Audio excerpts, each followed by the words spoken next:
हाँ, तो chat GPT कैसे हो? मैं बिल्कुल ठीक हूँ, शुक्रिया। तुम कैसे हो? आज का बहुत ही बेहतरीन मौजू है और हमारे ऑडियंस के लिए किस नंबर 3 है एआई के हवाले से उसके ऊपर हम बात करेंगे। मैं चैट जीपीटी से कुछ 7 सवालात पूछूंगा जो कि दे- पूछते आ रहे हैं। आज केस नंबर 3 है। आज हम पूछेंगे एआई से फ्रीलांसिंग की पहली कमाई कैसे करें, बिगनर का मुकम्मल स्टेप बाय स्टेप प्लान। इसमें आप चैट जीपीटी से 7 सवालात हम पूछेंगे। ठीक है। एक नंबर एक। सेकेंड मैं देखता हूँ। नंबर एक। बिल्कुल बढ़िया, ये एक ऐसा मौजू है जो नए लोगों के लिए वाकई फायदेमंद हो सकता है। अगर ये बिल्कुल एपिसोड 3 है तो चलो एक एक करके 7 सवाल पूछते बिल्कुल हैं और मैं हर बिल्कुल सवाल का एक आसान, प्रैक्टिकल और दमदार जवाब दूंगा। पहला सवाल, शुरुआत बिल्कुल। में सबसे पहले कौन सी स्किल सीखनी चाहिए? नंबर एक, फ्रीलांसिंग शुरू करने के लिए सबसे आसान एआई स्किल कौन सी है? ओके, देखने दो। अगर बिल्कुल बिगनर हो तो सबसे आसान एआई स्किल है एआई कंटेंट राइटिंग या प्रॉम्प्ट राइटिंग, क्योंकि इसमें कोडिंग की ज़रूरत नहीं पड़ती। बस चैट जीपीटी जैसे टूल्स से ब्लॉग्स, सोशल मीडिया पोस्ट या यूट्यूब स्क्रिप्ट के ड्राफ्ट बनाकर उसे अपने टच से बेहतर करते हो। इसके बाद आप धीरे धीरे इन स्किल्स की तरफ बढ़ सकते हैं: AI thumbnail design, AI video editing और एआई सोशल मीडिया मैनेजमेंट। लेकिन अगर जल्दी कमाई करनी है तो एआई कंटेंट राइटिंग या यूट्यूब स्क्रिप्ट राइटिंग बेस्ट है, क्योंकि इसकी मांग अच्छी है और शुरुआत करना अपेक्षाकृत आसान है। नंबर दो, दूसरा सवाल पूछो। बगैर तजुर्बे के पहला क्लाइंट कैसे हासिल किया जाए? एक सेकेंड। अच्छा, बिना तजुर्बे के पहला क्लाइंट पाने के लिए सबसे पहले एक स्किल पर फोकस करो, फिर अपनी स्किल के 5 से 10 सैम्पल प्रोजेक्ट्स बना लो।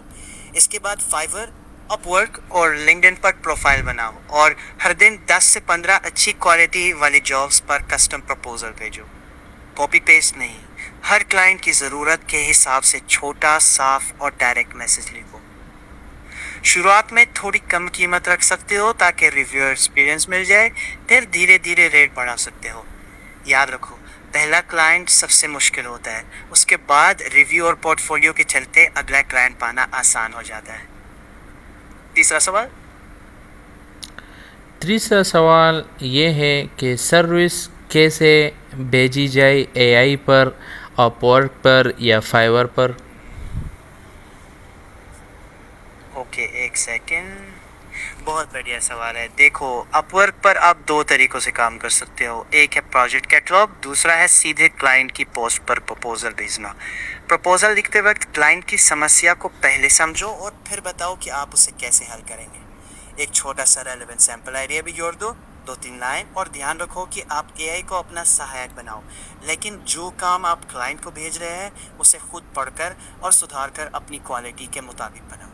यही चीज़ आपको दूसरे फ्रीलांसरों से अलग बनाएगी। चौथा सवाल। नंबर 4, कैसे बनाया जाए पोर्टफोलियो से अपनी पहली सर्विस का नमूना या चैट जीपीटी?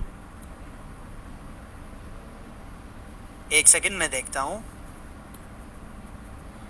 बहुत अच्छा सवाल है। देखो, अगर आपके पास अभी क्लाइंट नहीं है तब भी आप एक सैम्पल पोर्टफोलियो बना सकते हो। मान लो आप यूट्यूब स्क्रिप्ट राइटिंग की सर्विस देना चाहते हैं, तो चैट जीपीटी से किसी विषय पर एक प्रोफेशनल स्क्रिप्ट बनवाओ, फिर उसे अपनी भाषा और रिसर्च के साथ बेहतर बनाओ।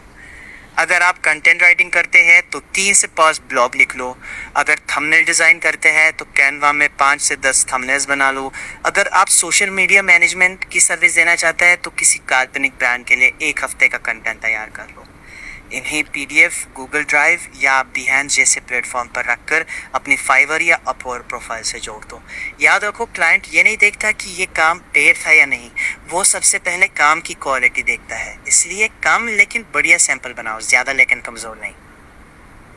सवाल नंबर 5, क्लाइंट को प्रपोजल कैसे लिखें?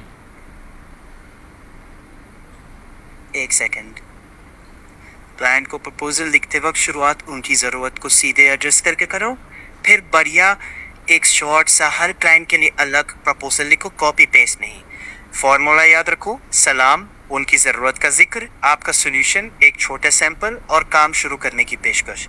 लंबा मत खींचो, 2 से 150 शब्दों में साफ सुथरा, भरोसेमंद और ईमानदार टोन रखो। और सबसे ज़रूरी बात, वही वादे करो जो सच में पूरे कर सको। क्लाइंट क्लैरिटी और कॉन्फिडेंस चाहता है, ओवर प्रॉमिसिंग नहीं। छठा सवाल। छठा सवाल तो मैं भूल गया हूँ, ठीक है। तो सातवां सवाल में आपसे, छठा सवाल मेरे जहन में नहीं आ रहा। सातवें सवाल के ऊपर की तरफ आते हैं। पहली कमाई के बाद अपनी आमदनी को कैसे बढ़ाया जाए? एक सेकेंड, मैं चेक करता हूँ।